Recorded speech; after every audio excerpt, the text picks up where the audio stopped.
Assalamualaikum warahmatullahi wabarakatuh. Waalaikumsalam warahmatullahi wabarakatuh. Yang terhormat Bu Kurniati selaku dosen pengampu mata kuliah teori pemrograman berorientasi objek. Kami dari kelompok 6 ingin mempresentasikan materi berjudul berorientasi objek. Baiklah, pada slide pertama, materi pertama akan dibacakan oleh siapa? Nabila. Kepada Nabila, silakan.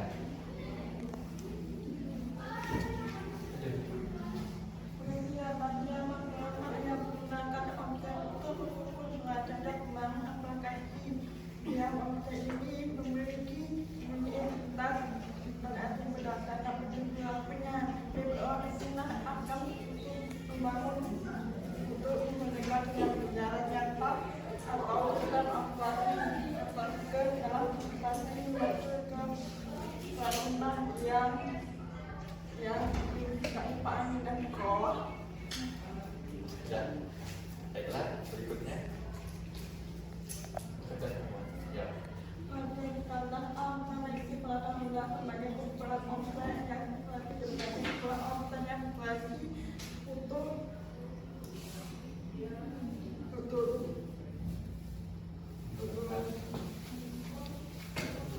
dan juga hasil data yang objek mewakili identitas data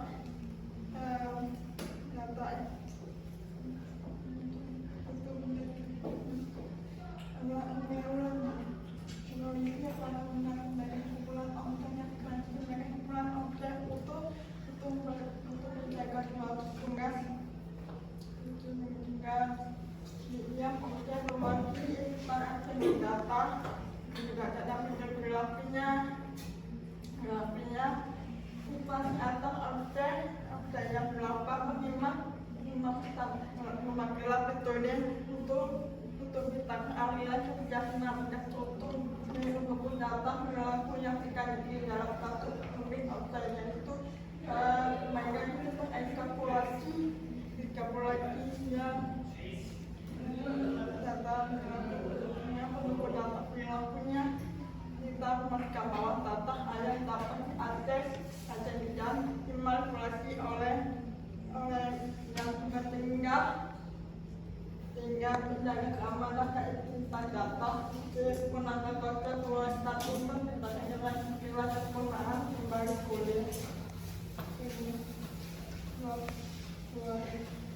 Oke, baiklah, selanjutnya dijelaskan oleh Abina. Kepada Abina, persilakan. Baik, terima kasih moderator. Di sini saya akan menjelaskan ciri-ciri utama berorientasi objek. Yang pertama itu enkapsulasi, menggabungkan data dan metode yang berkaitan dengan satu unit atau objek. Yang kedua itu pewarisan, memungkinkan pembuatan kelas baru untuk mewarisi sifat dan perilaku dari kelas yang sudah ada. Yang ketiga itu polimorfisme, kemampuan objek dari kelas yang berbeda untuk merespons pesan yang sama, tergantung jenis objek yang kita ambil. Yang terakhir itu abstraksi, menyederhanakan objek dengan fokus pada fitur-fitur penting dan menyembunyikan detail yang tidak relevan. Selanjutnya itu manfaat berorientasi objek. Yang pertama itu adalah modularitas. Modularitas adalah kode PBO lebih terstruktur dan mudah dikelola karena menjadi objek-objek yang penting di independen, detail yang tidak relevan. Yang kedua itu adalah reusabilitas. Kode dapat digunakan kembali melalui pewarisan dan komposisi, menghemat waktu dan usaha pengembangan. Yang ketiga itu pemeliharaan. Perubahan pada satu objek memiliki dampak minimal pada objek lainnya. Memudahkan pemeliharaan dan meningkatkan perangkat lunak. Yang keempat itu skalabilitas. Aplikasi PBO lebih mudah diperluas dengan menambah fitur, elemen, dan kelas baru. Yang terakhir itu kolaborasi. PBO mendukung pengembangan tim karena objek-objek dapat dikembangkan secara independen. Oke, selanjutnya akan dibacakan oleh Nora. Silakan. Terima kasih moderator. orientasi objek. Yang pertama modalitas. Jadi pemrograman orientasi objek ini bersifat modular, yang berarti kelas atau independen yang dapat diubah tanpa mempengaruhi kode di dalam pemrograman tersebut. Yang kedua, kemampuan ROS. Jadi penggunaan dapat menggunakan kembali kode tanpa menulis ulang kode kebutuhan kode ulang. Yang ketiga, ya perawatan lebih mudah. Perawatan lebih mudah, perubahan dapat diubah pada tingkat modul tanpa mempengaruhi bagian dari program. Yang keempat, fleksibilitas.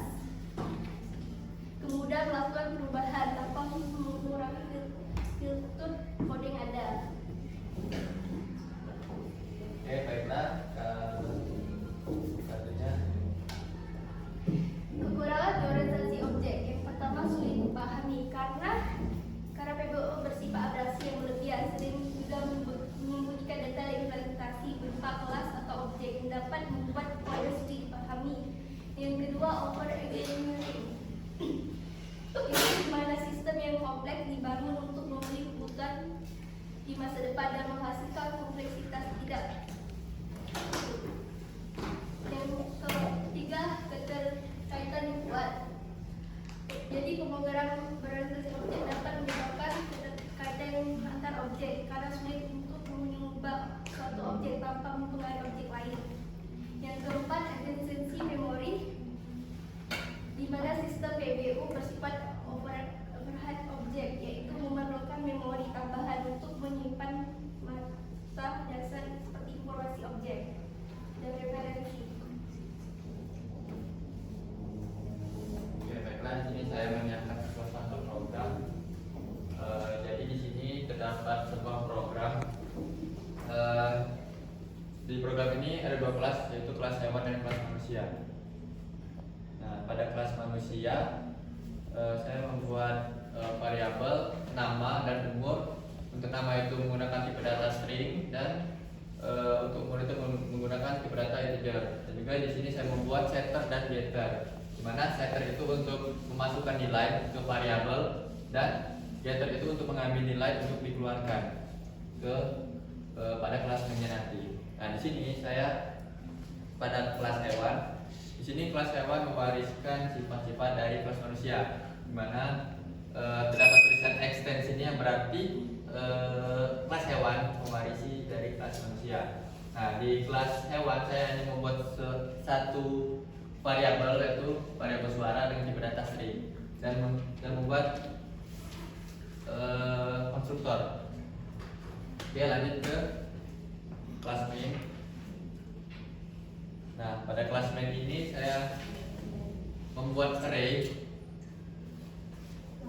Dapat dilihat pada baris ke-15. Di sini saya membuat array, lalu saya memasukkan data ke variabel nama pada kelas manusia menggunakan objek dari manusia, lalu set nama dan set umur, yang berarti memasukkan data ke variabel nama dan umur, lalu membuat objek manusia 2, lalu seterusnya sampai ke manusia 3. Nah, pada array saya memasukkan objek manusia ini, saya masukkan ke array manusia di indeks ke 0 dan seterusnya. Nah, lalu saya mengulangkan seperti yang saya bilang tadi, ada setter dan getter. Getter itu untuk mengambil data dari kelas manusia, dari kelas. Nah, di sini saya menggunakan looping untuk mengambil data tersebut menggunakan getter.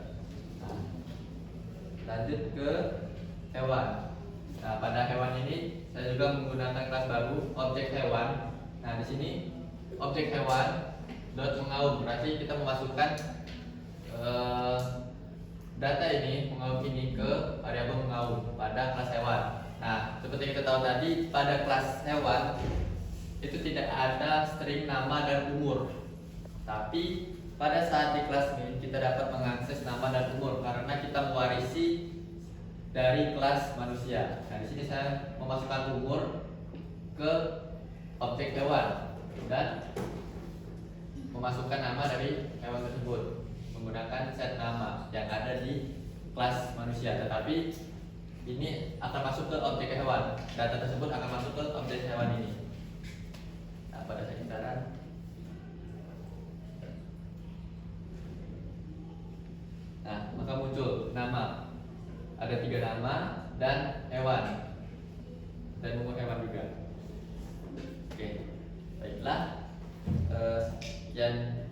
dari kami. Selanjutnya kami membuka sesi tanya jawab. Bagi teman-teman yang ingin bertanya, kami persilahkan. Ya, silakan Virus. Perkenalkan, saya Virus dari kelompok 2 ingin bertanya. Penerapan OOP ini paling cocok di program apa? Game, website, atau database? Oke, terima kasih Virus. Apakah teman-teman ada lagi yang bertanya? Baiklah, jika tidak ada pertanyaan dari Virus, kami tampung dulu. Beri kami waktu sebentar. Terima kasih. Baiklah, di sini kami akan menjawab pertanyaan dari Virus yang akan dijawab oleh Alvina. Pada Alvina, dipersilahkan. Baik, pertanyaan dari Virus tadi, berorientasi objek cocok untuk membangun struktur perangkat lunak yang berorganisir dan mudah dipahami. Yang kedua itu memudah pengembangan program dengan mengikuti model yang telah ada di kehidupan sehari-hari. Yang ketiga itu memungkinkan pemrograman untuk memecah software menjadi beberapa bagian masalah yang kecil, kemudian dapat diselesaikan satu objek pada satu waktu. Yang terakhir itu memperbaiki masalah program yang rumit atau susah. Baiklah, teman-teman, apakah ada yang ingin menambahkan? Cukup. Oke, baiklah, jika cukup, lanjut ke kesimpulan. Jadi kesimpulannya tentang orientasi objek adalah bahwa paradigma ini memfokuskan pada penggunaan objek sebagai unit dasar untuk dalam pemrograman. OP memfasilitasi pengorganisasian kode yang lebih baik, memungkinkan penggunaan kembali dan memelihara yang lebih mudah melalui konsep seperti enkapsulasi, pewarisan, dan polimorfisme. Dengan pendekatan ini, pengembang dapat menciptakan sistem yang lebih modular dan fleksibel, serta mendukung pengembangan perangkat lunak yang lebih efisien dan struktur. Baiklah, sekian dari presentasi kami. Apabila ada yang salah, kami mohon maaf. Kepada Allah kami mohon ampun. Kami akhiri. Wabillahi taufiq wal hidayah. Wassalamualaikum warahmatullahi wabarakatuh.